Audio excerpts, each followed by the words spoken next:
Now, the greatest radio shows of all time. Suspense. The Shadow Node. Washington calling David Harding, counter-spy. Classic radio theater. The Great Gildersleeve. Fibber McGee and Molly. Dragnet. Gunsmoke. The Lone Ranger. Now, step back into our time machine with your host, Wyatt Cox. Good evening, friends of the Inner Sanctum. Sydney Greenstreet stars in an episode of the New Adventures of Nero-Wolfe. This goes back to January 21st, 1951, the case of the killer cards. Ladies and gentlemen, the ringing of that phone bell means mystery, adventure. Nero-Wolfe's office, Archie Goodwin speaking. You want Mr. Wolfe to what? Mr. Wolfe will do nothing of the sort, Archie. Mr. Wolfe is thirsty. Hold on for a moment. The bottle opener's in the left-hand drawer of your desk. Thank you, Archie. Mr. Wolfe, I've got a man named Denby on the phone. He wants you to umpire a card game. Man is insane. He's offering a fee. The answer is no. I know nothing of card games, nor do I wish to learn. Okay. Well, the answer's no, Mr. Denby. Sure, I'll ask him again. After he finishes the beer he's working on. Goodbye. People appall me. The fantasies they indulge in. Bah, what on earth made that maniac think I might consent to preside at a card game? Well, seems he expects one of the players to be death.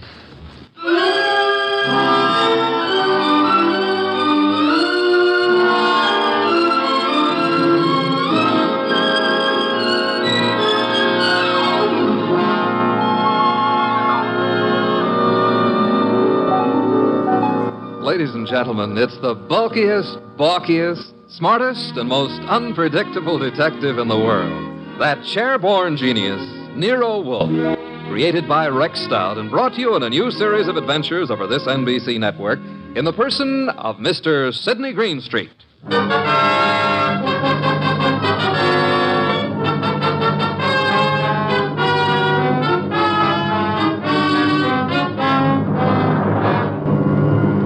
Mr. Wolfe would not attend, but the card game went on anyway. At the home of a Mr. Stephen Denby. Well, Jean? yes? LaCosta? Mr. Piper? I think we're ready to begin, eh? I'm ready. Yes, Jean. You always are. How I like that remark, I'll have to decide later on. Please do. LaCosta? It's all right with me. And Mr. Piper? I brought a deck. No, as host, I shall supply the cards. Before we play, I examine them, yes? Of course. Here you are. Judd? Yeah, Mr. Denby? You will remain outside the door until called. No one is to enter this room under any circumstances. Got it.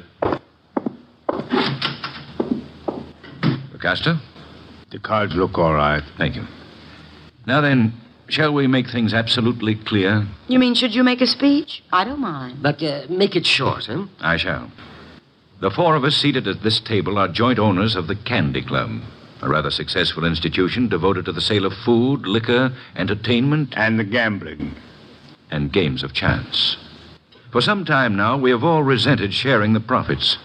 Some of us have attempted to buy out the others. Denby, you needn't babble on. No one wants to sell. We know that. True, Mr. Piper. Which is the reason for this little game of cards. One hand shall be dealt to each of us, a hand at poker. Whoever wins gets the club. The others retire as gracefully as they can. Agreed? That's why we're here. Agreed. Very well. The cards are shuffled. I'll place them in the center of the table. LaCosta, would you like to... I cut. Good. If nobody minds, I'll cut them too. After Mr. LaCosta. Nobody minds. Happy now, Mr. Piper?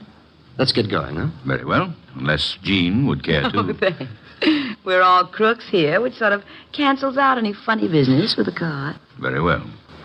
We shall all draw a card in turn until 5 cards are drawn by each player. Shall we start, Jean? Sure. LaCosta? Okay. Mr. Piper? Yes, of course. And myself. We just keep going in rotation.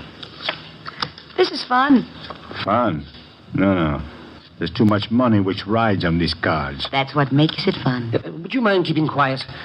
I'm nervous. We all are, one way or another. I think we all have our 5 cards now. We all got 'em. Very well, then. In the same order that the cards were dealt. Jean? A pair of 3s. Lucasto? Nothing. Mr. Piper? Kings. 2. The lights! Piper. What?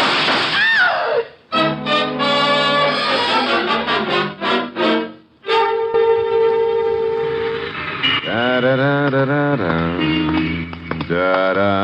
Hey. Hey, I don't like to seem stuffy, mister, but will you take your elbow out of my back? I'd be delighted to, Mr. Goodwin, but it's not my elbow. I don't care if it's your tibia maximus. Just take it away. Chuck wouldn't like that. Oh, we have company. Mind if I look around? Keep right on walking, pal. That would be Chuck behind me, huh? And you are... My name is Denby. You may remember it. Oh, yeah. You phoned a couple of hours ago about a card game. Now, look, just what is your boy poking in my back? I think it's a 38. You're not sure? It might be a 45. Chuck, is it loaded? Make a funny move, pal, and you'll find out the hard way. Yo, wait a minute. It's just a passing curiosity. Where are we going? My car. Get in. If you insist. I guess you do. Okay. I'll drive, Chuck.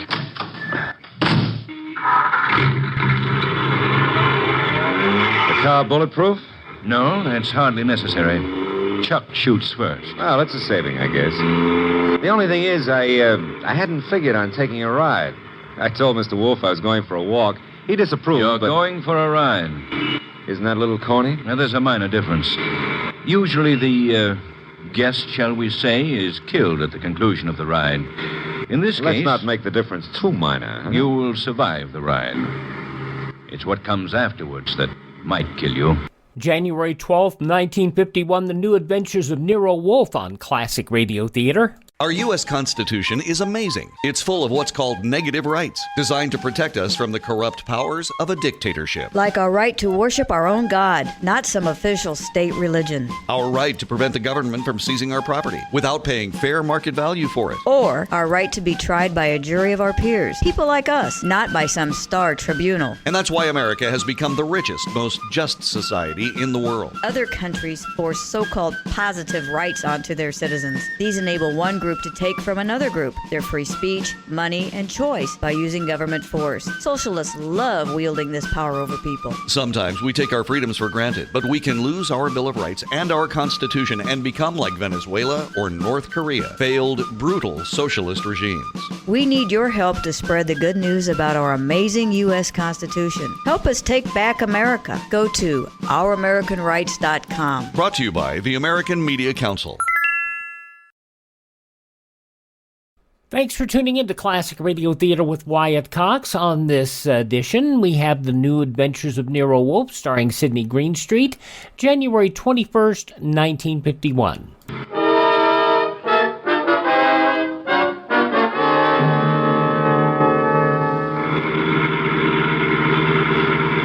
You see, Mr. Goodwin, my friends and I have a little mystery to solve. You want me to solve it? No. We want Mr. Wolfe to solve it. In order to do so, he must leave his house and come to mine. He has to in order to find the solution quickly. Why? Neither my friends nor myself have any desire to improve our acquaintance with the police. Therefore, we want the mystery solved before the police are even called in. Hence our need for Mr. Wolfe.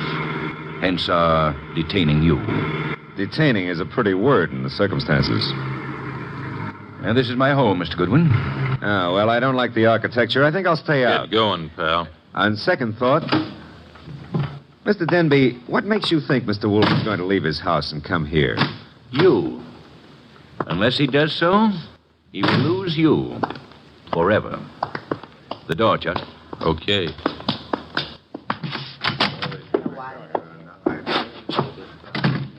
Mr. Goodwin, may I introduce you to my associates in business and in poker? To your right, Mr. Lucasto, a charming but impulsive fellow. Hello. He's only the stooge. Where's the fat fellow? In time, Lucasto. The lovely lady whose back is to you is Jean. Jean something or other. She's always changing her name. Hello. Hello? And the gentleman facing you is Mr. Piper. How do you do? Is he exclusive or just... Hey, he's wearing his red carnation a little low, isn't he? Over his heart. Except that's no carnation. That, Mr. Goodwin, is blood.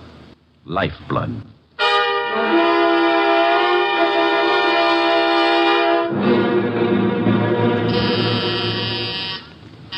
Archie. Oh, Pa, he's always taking walks. Come in, the door's unlocked. Are you? Yeah, you're Wolf. Having made a magnificent discovery, suppose you remove your hat? Now, come on. I beg your pardon? Mr. Denby wants to see you. Mr. Danby can see me here. Here ain't where he wants to see you. Here, at the risk of minor monotony, is where he'll have to see me. Don't you want your boy Goodwin to keep on living? No one has ever been able to discourage him. Mr. Denby will. Archie's in custody? No, in Mr. Denby's house under a gun. I don't have to believe that. Take a look at this.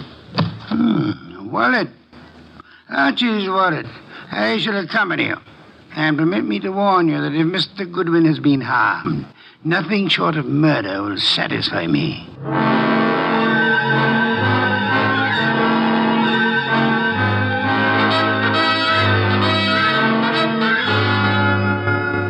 It's getting late.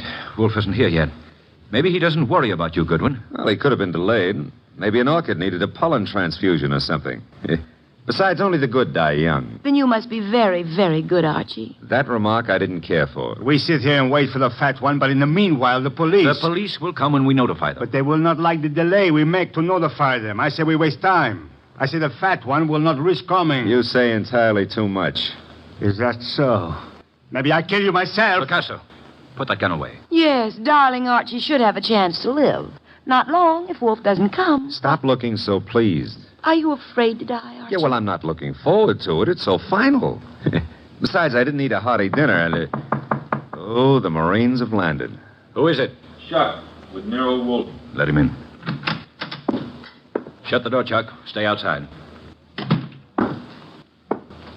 Archie? Hello, Mr. Wolfe. Oh, am I glad to see you. I regret I cannot say the same thing. Blast you, why couldn't you stay at home instead of taking those confounded walks? I warned you it'd be dangerous. Yeah, but Mr. Wolfe, it wasn't the fresh air that got me. It was Denby. Mr. Wolfe, I knew you wouldn't come here without some sort of pressure. I thought the method I used would be most effective. Would you really have killed Archie if I hadn't come? I would have had no choice. I would have been stuck with a witness to an unsolved murder. Suppose I cannot solve it. I should be forced to apply the same logic to two witnesses. Mr. Wolfe, you really came here to save my life, huh? Nonsense. I came here for a fee, Mr. Denby. I have a check for $1,000 already made out. Clear it up. You forget. I left my home. I traveled unprotected through the streets of this city, exposed to motor accidents, to fresh air, too. You offer me $1,000. Will $2,500 do? Barely. Archie, will you take the check? Now, I presume you want me to find who killed the gentleman at the table, the one facing me, huh? His name is Mr. Piper.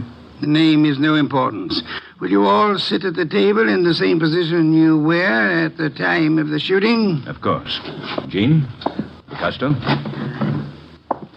Good. Now for a look at the wound. The lights, I should imagine, went out for a while when the shooting occurred. They went out? Yes. Of the three of you at the table, which one had the best motive for the murder? We all have the same motive. The club. Helpful. There was no one else in the room at the time? No one. The door? Locked, with Chuck on guard outside of it. So much for that. The windows, I notice, are closed.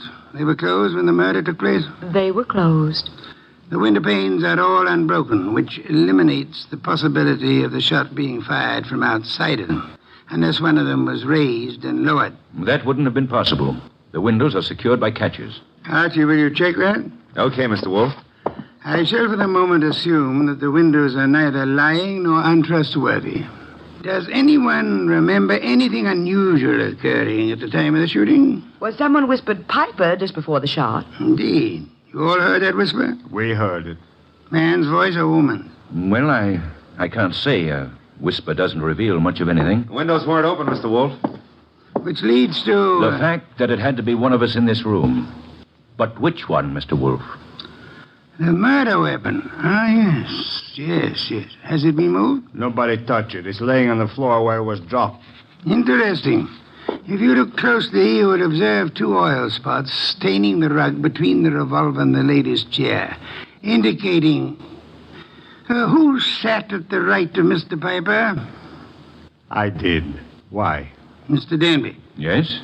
If I were you, I would turn Mr. Lecasto over to the police. You are a liar. I warned you about that gun, Lecasto. Was it necessary to shoot Mr. Lecasto? In the arm, yes. He was reaching for a gun. He'll live, however, till the police take him away. What do I tell them? You could point out the angle of the wound. As you notice, Mr. Denby, the bullet entered Mr. Piper's heart from the right. Yes, so it did. Therefore, whoever sat to his right, well, that was Lecasto. Archie, you have the check? I haven't. We may as well leave. Mr. Wolf, you're sure Lecasto shot Piper? I have indicated the evidence. The rest will be up to the jury. Come, Archie. Jean, Yes, Archie.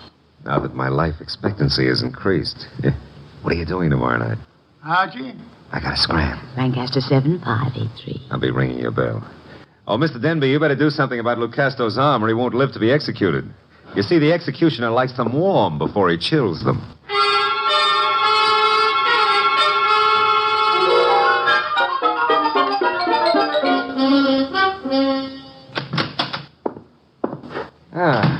The old homestead looks very nice, Mr. Wolf. Yes, Archie. You should stay in it more often.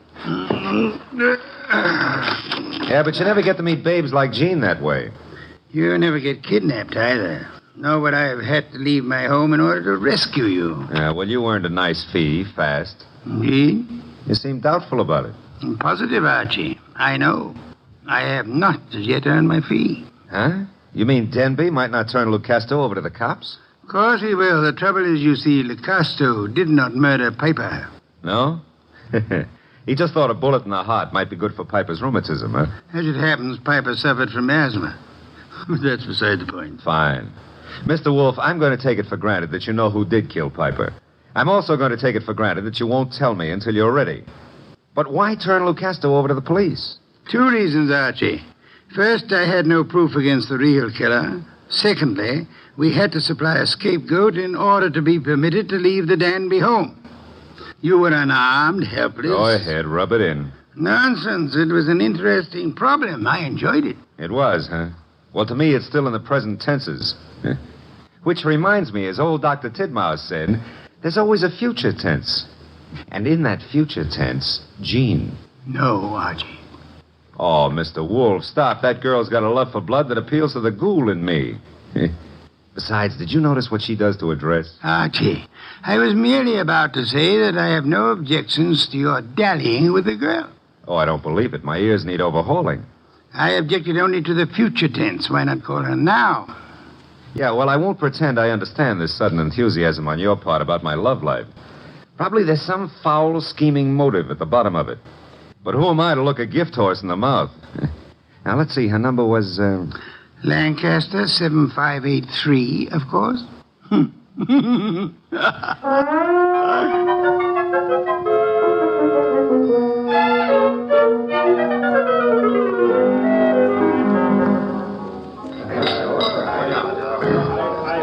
This is the most beautiful bar and grill I've ever seen, Archie. Drank, you mean? What? Never mind. All right. Archie, did anybody tell you you were beautiful, too? Well, a girl here and there has mentioned it. Oh, were they liars? Tell me, Jean, how did you ever get into the gambling den racket? Because I'm a crook? Well, I suspected that, but, I want another drink. you've had enough. I want another drink, and when Jean wants another drink, no gentleman who is a gentleman... Jean, get down. Oh, let me go. I don't want to climb under the table. You'll stay under here until the barrage stops.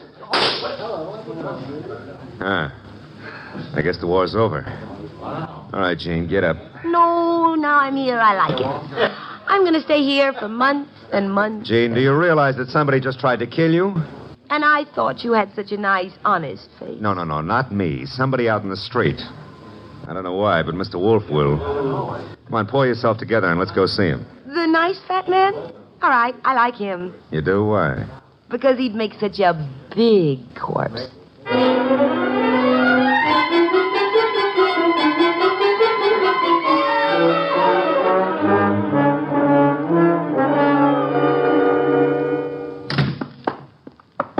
Is that you, Archie? Plus Jean. What made you think I wanted her here? She's one of your fans. She thinks you'd make a lovely corpse. What was the reason for bringing her here? She was shot at. Did you expect her to be? I expected her to be killed. That's why I sent you to her. It didn't occur to you I might be killed, too? It did. I was willing to take the chance. You were willing? Oh, Mr. Wolfe, Jean's a little under the weather. Splendid. In vino veritas. Watch your language. I mean that people in their cups often tell the truth. A proverb of some antiquity. Who shot at you tonight, Jean? Oh, I don't know. I didn't see. Has it occurred to you that you might just as easily have murdered Piper as not? But Lucasto killed Piper. You said so yourself. I lied. Furthermore, why the attack on you if Lucasto was the murderer? Well, I don't know. From January 21st, 1951, Sydney Greenstreet, starring as Nero Wolfe in The New Adventures of Nero Wolfe. Thank you for tuning in to Classic Radio Theater with Wyatt Cox. You know, if you feel like you're stuck with a health care plan you don't like, right now is a great time to switch to MediShare. They'll waive your new member fee if you join by January 15th. So that's $170 in addition to all the other savings. The typical family saves $500 or more per month. And MediShare has double the customer satisfaction rate when compared to health insurance. Double. Again, join by January 15th and save even more. Call 833-34-BIBLE. That's 833-34-BIBLE.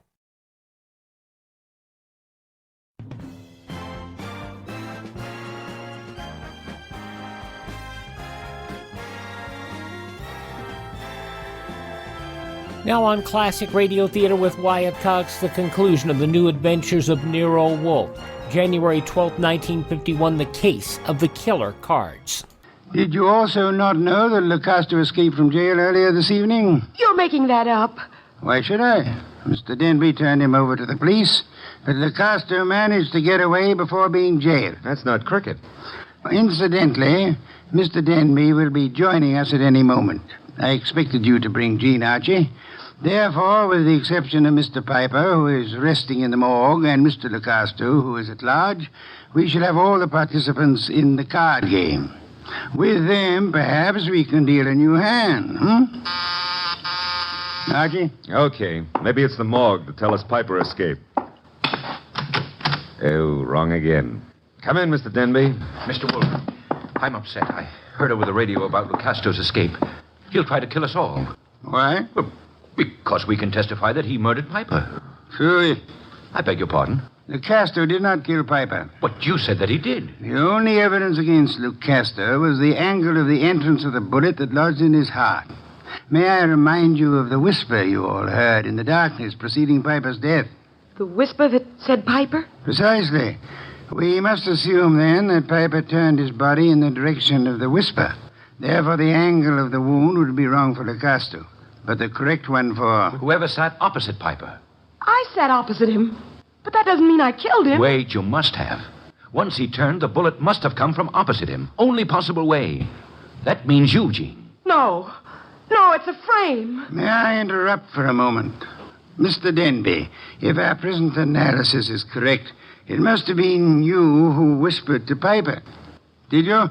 I hadn't thought about it before, but... Denby, you're lying. No, he's not lying. Continue, Mr. Denby. Well, when the lights went out, I wanted to tell Piper something. He turned to me, and that's when he was shot. Archie, you've taken all this down. In my prettiest shorthand, Mr. Wolfe. Good. I don't know why you're doing this, Denby. Maybe you think if I take the rap, you'll get the club.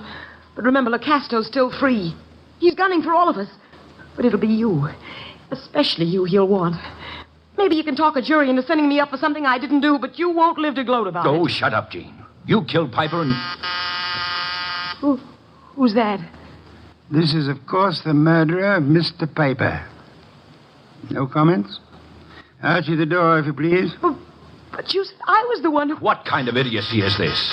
Archie, I said the door. Okay, but shall I ask him in or sock him? You will act as the situation demands. Yes, sir. But for once, I'd like to know what the situation is. Raise him, Goodwin, and keep him that way. Now back up into the living room.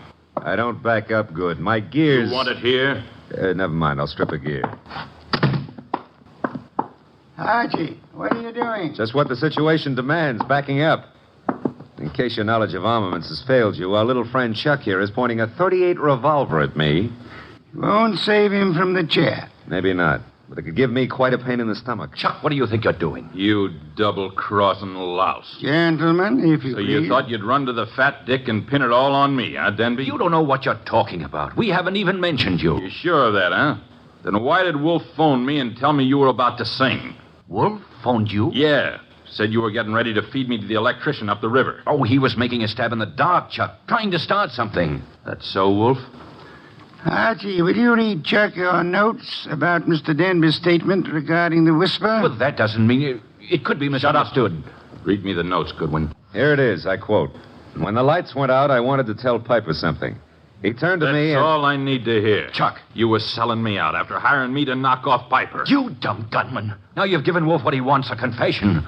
I was trying to pin it on Jean. That's what you say now. It's kind of late, though. Too late for you. No. Goodbye, Mr. Denby. Nice shooting, Chuck. Stay put, Goodwin. The rest of you, I'm leaving. Police wouldn't approve. But let me have your gun. Huh? Wise guy. You know something?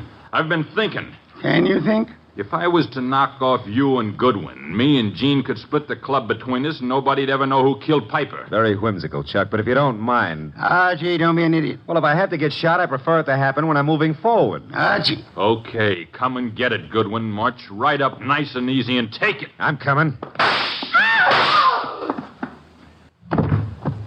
Would somebody mind telling me why I don't fall down? Fool. I've been shot. Well, that's not the way to talk to a man who's just been... Hey, Chuck is lying down. Is he dead? Well, there's been a mistake. I didn't shoot him. He shot me.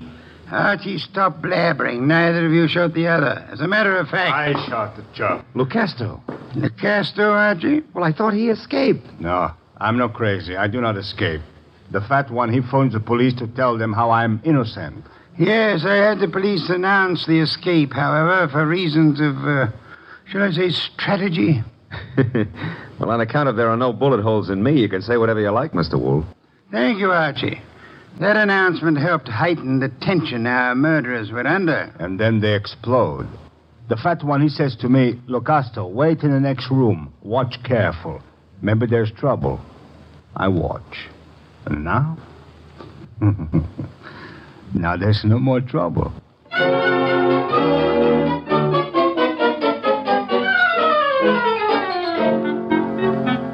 Well, the place looks a lot tidier now with all those bodies removed, huh? Indeed. Archie, I'll get you the bottle of beer. But first, make with an explanation. The case was crystal clear, Archie. Maybe, but I'm no crystal gazer. Sure, I know. Denby had things arranged in advance with Chuck in case anybody held a better hand than his own. Piper did. So Denby whispered to Piper after kicking the light switch and set him up for a shot by Chuck from the doorway. The angle would provide evidence against Lucasto. True. However, we had only Denby's word for it and Chuck's that the door was locked. All right. We know, but you knew before Denby and Chuck blew up. How? The oil spots on the rug, Archie? Well, they only showed the gun had bounced when the murderer threw it away. Spattered oil, very well-kept gun. They showed more than that. Where were those spots in relation to the gun? Think back, Archie. Spots in relation to... Oh, sure. They were between the gun and the door. Therefore, the gun must have been thrown from the door. Bounced twice, staining the rug before reaching its final destination. Oh, I get it now. That told you who'd fired the gun. But there wasn't proof enough, so you set up a nice atmosphere of suspicion and had the boys give each other away. All right, Mr. Wolf, you're a genius, and you may have your beer. Thank you, Archie. As for me, I'm not a genius, but I remember a phone number. So if you'll excuse me, Mr. Wolf. You're excused, Archie. Thanks. But before you call that number, may I remind you that Jean is a girl of macabre tastes who appeals to the ghoul in you. Sure you may, but why bother? in order to be able to warn you that a ghoul and his money are soon parted. Good night, Archie.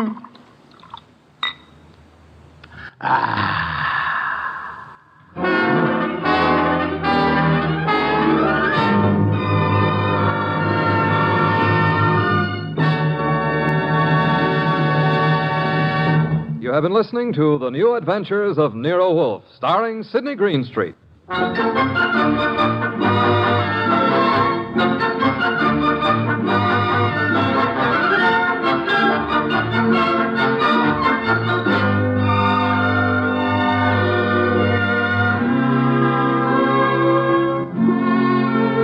Tonight's transcribed story was based on the characters created by Rex Stout. This is an Edwin Fadiman program. In the cast were Gerald Moore as Archie Goodwin, and Betty Lou Gerson, Jay Novello, Howard McNear, Barney Phillips, and Bill Johnstone.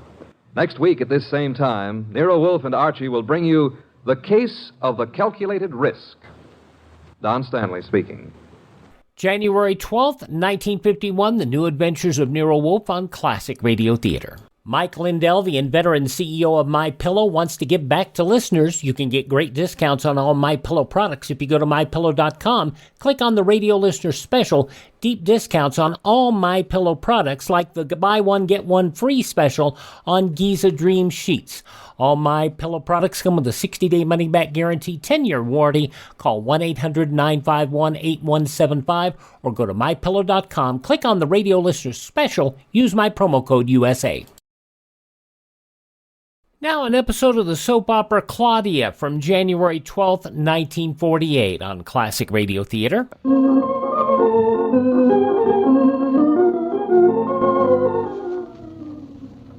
Oh, darling, look at Bluff and Shakespeare. Aren't they sweet? Do you suppose they've been sleeping in each other's arms all night? It's nice to have breakfast, too. Oh, so it is.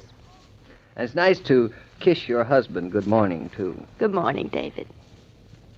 And there's something else that's nice. What? Put on your slippers and put on your bathrobe so you don't catch cold. Oh, that. That's dull compared to other nice things in the world. Be dull then and put them on. David, since when are you taking care of me?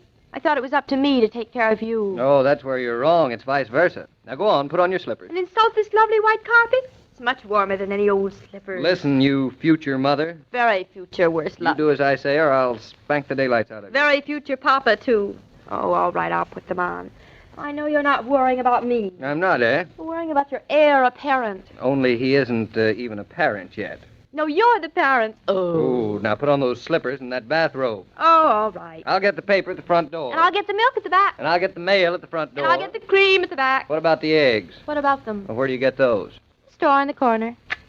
How inconvenient. Well, the milkman would deliver them, but they're cheaper at the store. You're such a little housekeeper. Eggs are 80-something cents a dozen. It's awfully high, isn't it? Gee, if I were a hen, I'd make $1 million. All a hen has to do If you don't put on your slippers, I'll wring your neck. All right. I'm putting them on. Do you want yours? No, I'm getting dressed. David, isn't this the most wonderful way to live? Married? It has its advantages. I don't mean that. I mean everything else. Oh, there's something else. I mean living in this apartment. The milk at the back door, the paper at the front door, the extra room for the baby. And look, now the sun's shining in here. Mm-hmm. Shakespeare's purring in his sleep. And Bluff is thumping his tail again. Oh, David, this is perfect. We're very lucky, darling.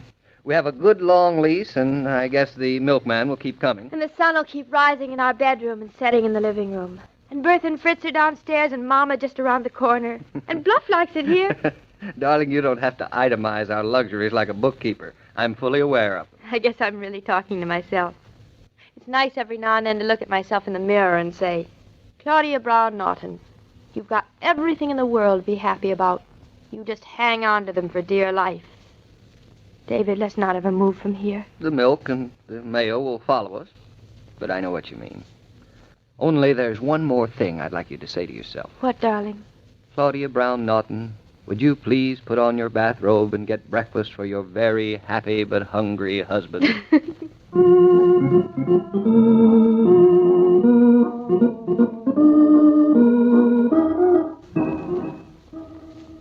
Yes, Mr. Carrington. Yes, it's Mr. Norton. Oh? Well, I'll have to have another set of blueprints made for that freight terminal. Oh. Yeah, in a few days. Hello, David. Yes. Oh, Carrington on the phone. Oh. Yes? Well, of course, one of the most important factors involved is the area of the site. Do you have an air plan of that acreage? No, that wouldn't help. Yes, I suppose the best thing for me would be to come to Chicago. Well, I'll manage, but not for several weeks yet. All right. Those blueprints will be in the mail this afternoon. Yes, Mr. Carrington. Yes. Goodbye. Well? He's the kind of man who wants everything done yesterday. I think you handle him beautifully. He's still very excited about that freight terminal, isn't he? Looks like it. His lawyers are drawing up the contracts with us. They'll be ready by the end of the week. Wonderful. Wonderful. Oh, it's a beautiful day. And I've got something to tell you. Oh, something far more exciting than all the freight terminals in the world. Speak up, partner. What is it? Well, it's just this. I drove to Eastbrook, Connecticut yesterday, had lunch with the Frosts. They have a beautiful place. But that's not the story. After lunch, we went for a drive. Well, that sounds fairly harmless. I thought it would be, too, so I sat back in the car and didn't pay very much attention to what was going on. We'd had deviled crab for lunch, and, well, you know, it plays the devil with me. So we were rolling along. It's perfectly lovely farm country there in back of Eastbrook. Trees. Yes, Roger, I know all about Eastbrook. Oh, you do? I know all about trees, too. Just to tell me what happened. Well, I'm coming to that. I want to give you a picture of the whole thing, just as it happened. As my impatient wife would say, I'm busting to know. You know, you're getting more and more like Claudia every day. Questions, questions, questions. Well, as I was saying, we were driving along a back road when all of a sudden, there, around the bend, in a hollow, half shaded by some ancient maples, I saw one of the most charming houses that I have ever come across. Pure salt box built in 1760. The real thing. Down to the last doorknob. David, that house has such a personality, such serenity, such perfection of line. Oh, I fell completely in love with it. Say, I haven't heard you rave about anything like that in a long time, Roger. I haven't seen anything like this house in a long time. It's so beautifully set, right in the bend of the road. And it's for sale. There was a large sign posted in front, for sale. Inquire Jared Tucker, Maiden Lane, Eastbrook. I gather you went in. It's an old farmhouse. All the original beams, flooring, and the brass. The condition of the house is repairable. Oh, a beautiful job could be done of renovating it. Keeping all the original features and details, of course. And I think you could buy it for a song. Roger, you aren't planning on... Aren't what? You aren't going to buy it, are you? Me? Buy it? Oh, of course not. Oh. I've already got a place in Connecticut that I'm trying to sell. The way things are, with my wife, I really don't have any use for a home anymore. A good hotel is so much more convenient. And what's all this excitement? Besides, of course, your appreciation as an architect. But don't you see, David? Haven't you caught on? To what? It's the perfect house for you. For me? Why, of course, for you and Claudia. There's a brook on the place. Claudia would love a brook. She's so delightfully refreshing. She's so refreshing, she doesn't need a brook. When I saw the house standing there, every inch authentic, the long history of fireplaces and families around them, with the walnut tree and the crest of the hill, I knew it was the house for you. No, but we're getting along beautifully without a walnut tree, and we've got a fireplace. You're getting a family, too. Don't forget that. I'm not forgetting. We've got an extra room for the family. But, David, this is the solution to all your problems. Problems? We haven't any problems. Oh, everyone has problems. You're no different. If you haven't them now, you'll get them. And this is the answer to them. Well, Roger, I've never heard you talking like this before. Oh, well, I guess I got myself excited about this, and I... Yes, I'd say you have. But, David, promise me one thing. What? Promise me that you won't make up your mind against it until you've seen it. It's really something. Believe me, it is. Oh, David, it's the perfect place for you and Claudia. You can make that house into a veritable little paradise. It has a barn, too. Are barns a part of paradise? Barns mean your own cattle. Your own cattle means your own cows, and your own cows mean your own milk. Imagine growing your own milk right in your own barn. We've got a perfectly healthy milkman. And our own milk grows right at our back door. Oh. Well, which is a good deal more convenient than a barn. David, can't you be a little more imaginative? Don't you appreciate the difference between a cow and a milkman? Yes, I see it very well. I've always sort of thought of myself as a farmer. Mm-hmm. But I'm not ready to move yet. Out to the country, anyway. Someday, perhaps, not now. Claudia would be alone all day, and old MacNaughton had a farm. There's a baby here, a belly there, here chick, there chick. And Eastbrook is commuting distance to New York, you know. Uh-huh. Not now, though. I'm glad to hear you don't want me to quit work. Just to live out in the wilds of Connecticut someplace. That's a relief. You don't think I'm serious, do you? Well, I've lost my breath, that's all. You'll catch it. And when you do, you'll realize that I'm perfectly right. David, you can bring up your children in the country with trees and grass, good air, and plenty of space to play in. You'll own some land. You'll have something that you can see and walk on and watch and develop. You'll have a home that's yours. Yours and Claudia's for as long as you want it. And no one can take it away from you. Except the banks, or the mortgage owner, or the tax collector. Not your land. You won't let it go. But, Roger, we've got a beautiful apartment. We're all set. Just this morning we were talking about Just this morning you didn't know about this house. That's the truth, and yesterday morning you didn't know about it. I wish I had known about it. And knew what I know now 30 years ago. Oh? David, you're young and strong, and you're in love. You're just starting out. Get yourself some roots. Don't spend your life borrowing your home from begrudging landlords. Build it yourself. Stake out a piece of this country that can become Norton land and live on it. Then perhaps your life won't scatter to the four winds like so many others. The deepest-rooted trees grow the tallest and the strongest. If I were you, and I could stand here and talk to myself the way I'm talking to you, I'd buy myself a farm. I happen to have seen the one I like. But there are others. Buy one, have it, live well, and grow with it. You'll have something when you're through. There's a lot in what you... Thanks, Roger. Thanks? Thanks for what? For letting a friend do a little wishful thinking. For letting him stand in your shoes and live your life. But just one thing I do want, David. Think it over before you say no. I'm going up to Redbury tomorrow, Roger. Now, I'll not only think it over, I'll have a look at the house before I say no. Oh, MacNaughton has a farm, and on that farm he has a subway, milk at the door, morning papers, taxi cabs, skyscrapers, adding machines.